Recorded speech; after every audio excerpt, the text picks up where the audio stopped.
Drop a like if this saved you 3 hours of Googling. See you next week for life skills you think you know. You survived part 1 and 2. Now, the scary stuff, taxes and health insurance. But guess what? You'll master both before this video ends.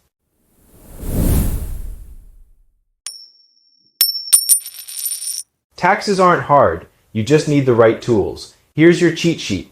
1. Documents to grab: W-2 from your job, 1099 if freelance, and your social security number. 2. File for free. Use IRS Free File if you earn under $79K a year, link below. 3. Deadlines, April 15th. But file earlier if you're getting a refund. Fix it.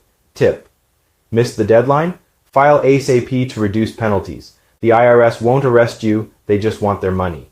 Health insurance is just a safety net you hope to never use. Here's how to get it. If your job offers it, sign up during onboarding, even if you're healthy.